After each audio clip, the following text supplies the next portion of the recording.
On June 18, 2023 at 9:30 am, 5 individuals boarded a submersible called Titan and embarked on an adventurous journey into the depths of the sea.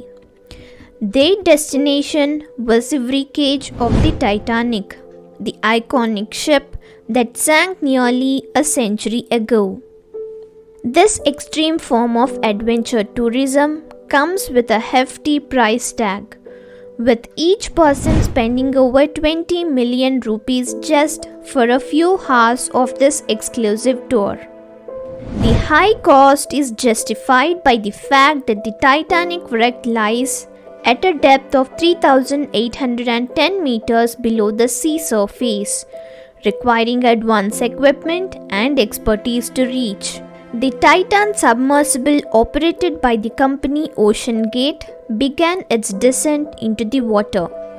It takes approximately 2 hours to reach the intended depth. At every 15-minute intervals, the submersible sends signals to its support ship, the Polar Prince, which serves as a sole communication channel with the outside world.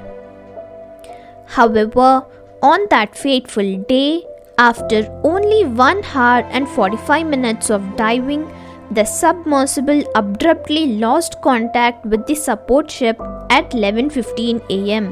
As the scheduled return time of 4:30 pm came and went without any sign of the submersible, the team aboard the Polar Prince grew increasingly concerned. By 7:10 pm, they made the decision to inform the US Coast Guard, initiating a multinational search and rescue operation that would last for 4 days. Everyone had only one question in their mind: what happened to these passengers?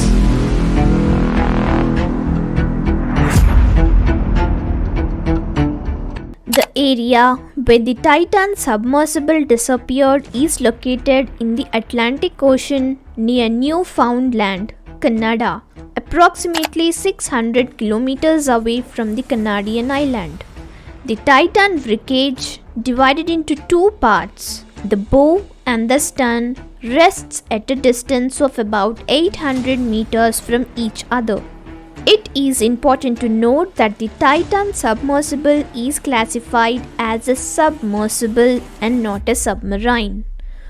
While the terms may appear similar, there is a crucial distinction between the two. Submarines have their own propulsion systems, allowing them to operate independently, while submersibles rely on a support ship to launch and recover them. In this case, the support ship was the Polar Prince.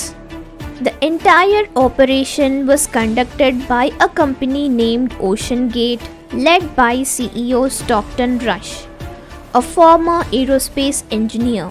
Founded in 2009, OceanGate specialized in organizing deep-sea expeditions for wealthy individuals, offering them the opportunity to explore the ocean depth for tourism purposes.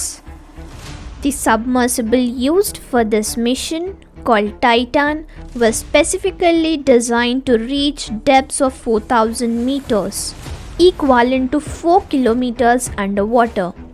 Due to its unique capabilities, Titan was selected as the only submersible capable of reaching the Titanic wreckage. Interestingly, the pilot operating the submersible utilized a video game controller for control and navigation, emphasizing the innovative approach employed by OceanGate. Inside the submersible, there were no traditional seats available for occupants, as the focus was on functionality rather than comfort. Given the extreme depth at which these submersibles operated, GPS technology became ineffective in this environment. Consequently, communication with the support ship was facilitated through a text messaging system. The specific internet connection utilized by the ship remains undisclosed at present. On the 18th of June, the submersible carried a total of 5 individuals. Among them was Hamish Harding, a 58-year-old British billionaire, renowned for his adventurous spirit and the holder of 3 Guinness World Records. Another passenger was Paul Henry Nargeolet, a 77-year-old French Navy commander who possessed extensive experience, having made 37 visits to the Titanic wreck. Nargeolet served as the director of underwater research for the RMS Titanic. Accompanying them were Shahzada Dawood, a British Pakistani businessman, and his 19-year-old son Sulaiman Dawood. Dawood, known for being the owner of one of the Pakistani's prominent companies, brought his son along for the expedition. On that fateful day, the submersible maintained communication with the support ship at regular 15-minute intervals.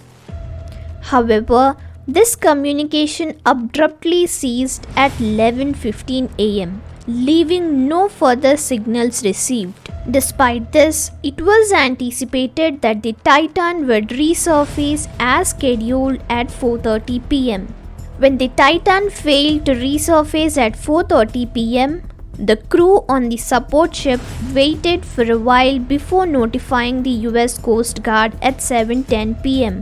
Thus began the desperate race against time, as the submersible had a limited oxygen supply of only 4 days or 96 hours. If a rescue operation were to be initiated, there was a narrow window to locate the passengers alive. Normally, ships are equipped with an emergency position indicating radio beacon, which aids in locating vessels. However, the Titan did not possess such a device. Compounding the situation, even if the submersible has reached the surface, the lack of an interior opening mechanism meant that the passengers would have perished due to oxygen deprivation. The submersible's hatch could only be locked and opened from the outside, whether it was submerged or surfaced. Hence, those 4 days were incredibly critical. Furthermore, the search area encompassed a vast expanse of 25,000 square kilometers, making the task of finding a submersible the size of a van highly challenging. Prior underwater rescues had reached a maximum depth of 480 meters in 1973. Adding to the complexity of the situation. Nevertheless, rescue teams risked their lives in the operation. Initially, 2 American and 2 Canadian aircraft were deployed, utilizing sonar to detect signals even underwater. 3 surface ships were involved in the search, with additional vessels joining as time went on. Remotely operated vehicles were also employed in the search. These 3 ROVs worked tirelessly in their quest to locate the Titan. After 3 days of intense searching, a breakthrough occurred on the 3rd day of the operation. A Canadian aircraft sonar detected distinct banging noises at half-hour intervals, resembling someone knocking on a door. The US Coast Guard also confirmed hearing these sounds. Finally, on June 22nd, an ROV deployed for the search located debris approximately 490 meters away from the bow of the Titanic. Upon identifying the debris, it became evident that the submersible has tragically broken apart, resulting in the loss of lives of those inside. In total, 5 pieces of debris were discovered during the search. During a subsequent press conference on the same day, the US Coast Guard clarified that the banging noises they had heard were unrelated to the Titan submersible. The conclusion drawn was that the Titan has imploded under the immense pressure at the depth it has reached. It is important to note that the implosion refers to the inward collapse of a structure. in contrast to an explosion where focus moves outward. Catastrophic implosion implies that the collapse occurred so rapidly that the entire structure disintegrated in less than a millisecond. As a result, the individuals inside the submersible were instantaneously killed, though they likely did not experience the event. Now, the question arises, what caused this implosion? The Titan's main body was constructed using carbon fiber, which was an experimental design choice. Submarines and submersibles typically employ materials like steel, titanium, or aluminium. The tragic incident suggests that carbon fiber may not be suitable for such extreme oceanic depths. Renowned ocean explorer Robert Ballard, who discovered the wreckage of the Titanic in 1985, expressed that despite conducting thousands of dives in various vehicles to explore the ocean's depths, they had never encountered a vehicle loss until this incident. The implosion of a submarine or a submersible in this manner was unprecedented. Upon reviewing past interviews with OceanGate CEO Stockton Rush, it becomes evident that he knowingly broke rules and intentionally deviated from established safety protocols during the development of Titan submersible. In January 2018, OceanGate's Director of Marine Operations, David Lodrich, expressed concerns about the safety of the Titan submersible. When OceanGate disregarded these warnings, Lodrich resorted to legal action, seeking a safety assessment and certification for the submersible. However, OceanGate refused to comply, indicating a lack of interest in investing in safety measures. The subsequent legal battle was eventually settled in 2018. On March 27, 2018, a group of 36 industry leaders, deep sea explorers, and oceanographers penned a letter to Stockton Rush, expressing their concerns about the experimental approach being taken without proper quality checks. They warned that such practices could potentially lead to a catastrophic accident.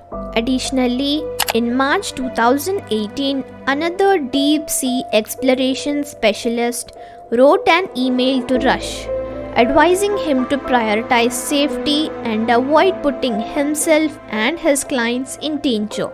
Rush was accused of echoing the phrase, "She is unsinkable," a reminiscent of the belief surrounding the Titanic that it was invulnerable to sinking. This parallel highlights the grave consequences of ignoring safety standards and regulations. Unfortunately, the Titan's fate mirrored that the ill-fated Titanic. In the annals of history, Stockton's Rush name is now associated with the list of inventors who lost their lives to their own creations. This serves as a poignant reminder of the importance of upholding safety standards and regulation at all times. If you found this video informative, hit the like button and do subscribe. I'll see you in the next video. Until then, keep watching other videos.